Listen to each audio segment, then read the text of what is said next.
Difficult time for many Indigenous Australians. There's no doubt about that. And hopefully they recognise that this referendum was not a judgment on them. It was a rejection of the Prime Minister's proposal and the way he handled the proposal. At the heart of the issue, a disagreement between Indigenous Australians. Some Aboriginal people liked the idea of the voice, others did not. They couldn't agree on it, and the whole country had to vote. And Australia has said no. Now, we've had a fair crack at covering the voice over the past year. In fact, it was a year ago when we started making a bit of noise about it.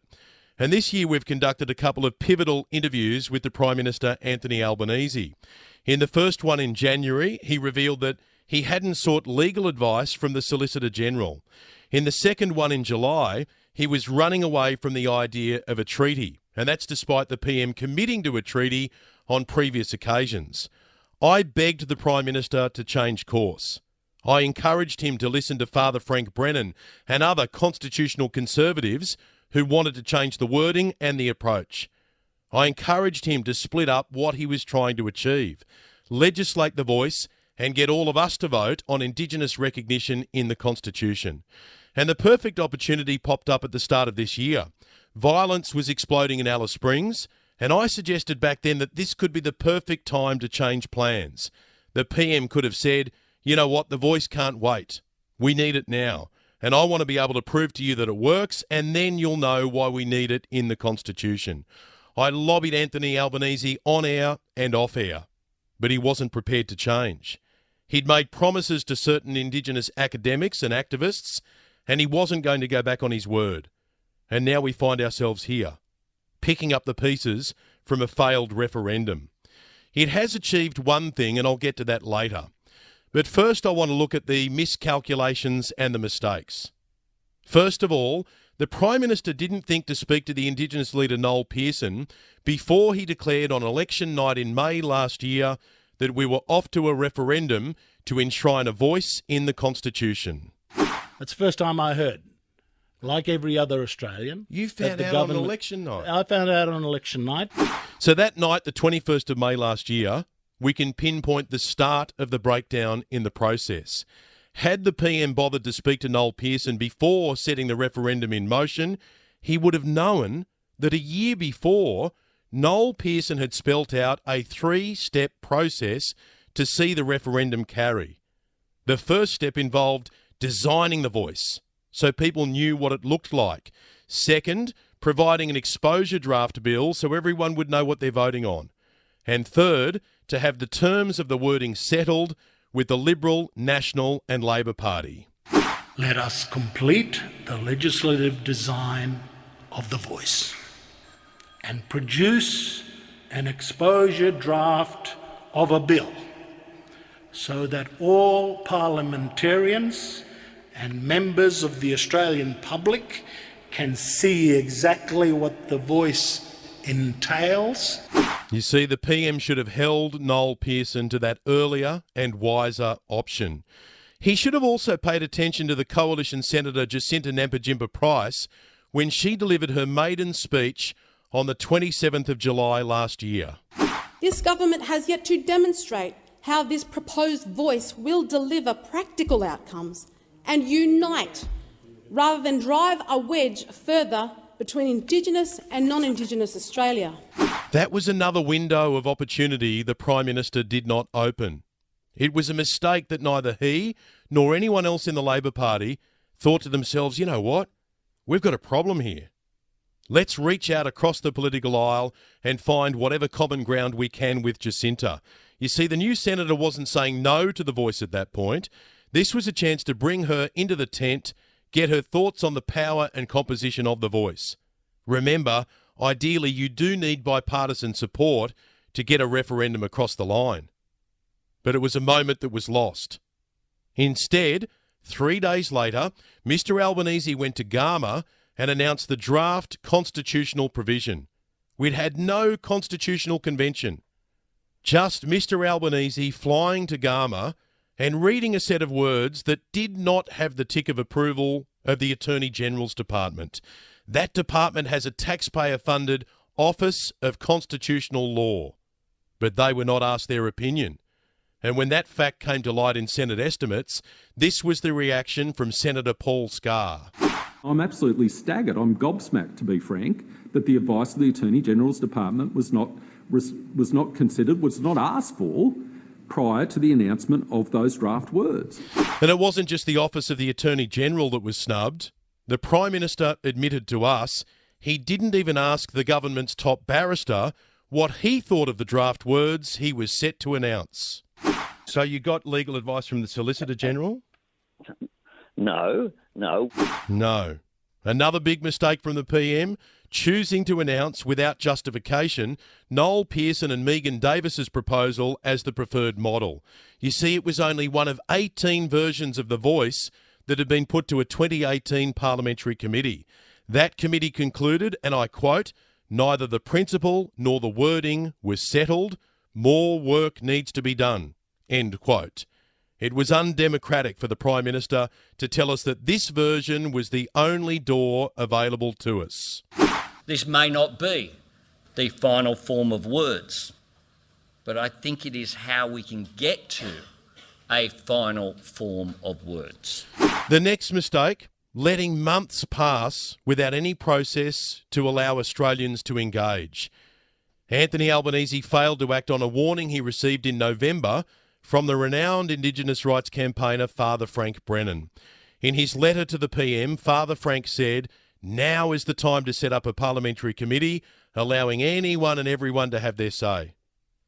Anthony Albanese didn't act on that in November or December. By January, he was vowing to set up a committee to consider alternative suggested wording. And that will be a process whereby Australians can all put forward their views and suggestions about the wording that is going forward. But no alternative opinions were ever asked for or even allowed. Why? Because by the time that parliamentary committee was set up, the government had already introduced a bill into the parliament with the final wording, so no changes could be made. The words were set in stone before that parliamentary committee got underway. A member of that committee, Senator Andrew Bragg, was not impressed. The committee process we had was a joke.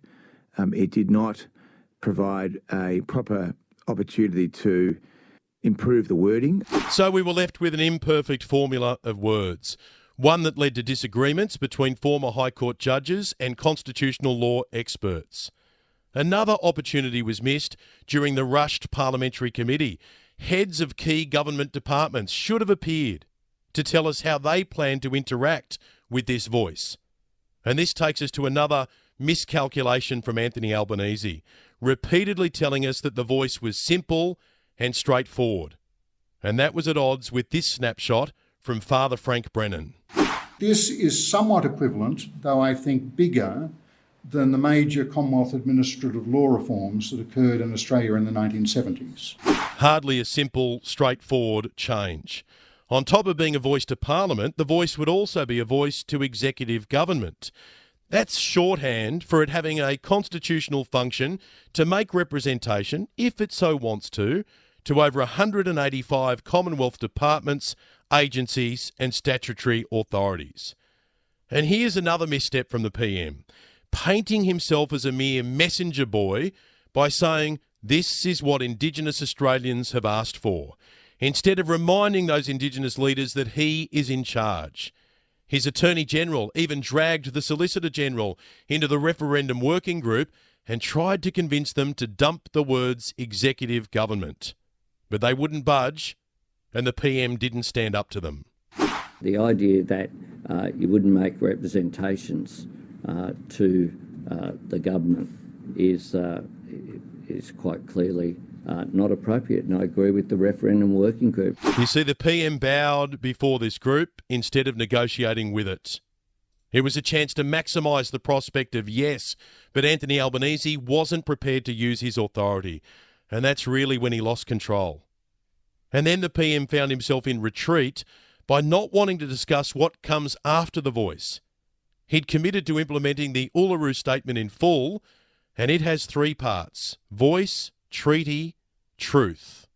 This isn't about a treaty, Ben. But there are 3 parts of the Uluru Statement. Yeah, and this is so not. you're talking this about is the voice. not about a treaty. But as part of treaty, which we guess will be a following step... This is not about a treaty. Do you foresee that compensation would be paid? This is not about a treaty.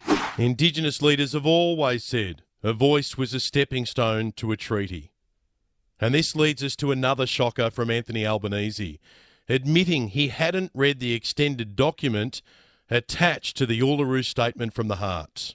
Do you agree with most of what is said in those 25 pages? I haven't read it. You haven't read it? There's 120 pages. Why would I? I mean, why would you? When you're only proposing to insert a new chapter into the Constitution, guaranteeing a fundamental change in our country's system of parliamentary and executive governance. We're only talking about the biggest proposal of our country's legal document since Federation, so why wouldn't you read what the fine print says? The PM was big on vibe, short on details. And he was wrong to liken this referendum to the 2017 postal survey on same-sex marriage. Like the vote on marriage equality, it will just feel like a great country has become just that little bit greater. Now, putting to one side the PM saying we should support the referendum because we'd feel better about ourselves, he's wrong. They're not the same. Voting was not compulsory in the marriage law postal survey, and in 2017 it was about a change to policy, not changing the Constitution. Same-sex marriage was about equal rights. The Voice was about creating a body where only some, not others, were able to join. The PM also ridiculed legitimate questions from journalists. On the day he announced a climate change policy, he was asked whether this might be something the Voice could provide advice on. Of all the very strange questions I've been asked about the Voice, that's up there. Well, the Greens didn't think it was strange. The next day they gave the PM a whack, arguing coal and gas projects were matters relating to and impacting upon Indigenous Australians. The other big mistake, treating people with contempt. It was downright dumb of the Prime Minister to roll out the former American basketball star Shaquille O'Neal as the first big signing of support. Shaq was in Australia to promote a betting company, and the PM invited him to an official news conference. One of the things that we have been doing is trying to mobilise support for the Voice to Parliament by talking with sporting figures. We know that Mr O'Neal does a lot of work in the United States. Anthony Albanese said that Shaq would be making some vids. We never saw the Shaq Attack making any videos about the Voice. It was a bizarre endorsement. And so was the Prime Minister standing next to a Qantas plane with the word yes on the side when Qantas was in the middle of a public relations disaster. Qantas was being fined and sued, and Albo thought it was a good idea to stand in front of a Qantas plane to promote the Voice. That was the strangest of calls. But quite possibly the biggest mistake of them all was insulting or ridiculing the no voters. Key yes campaigners called them all sorts of names. And the Prime Minister was suggesting that if you're worried about the Voice, you believe in fairy tales.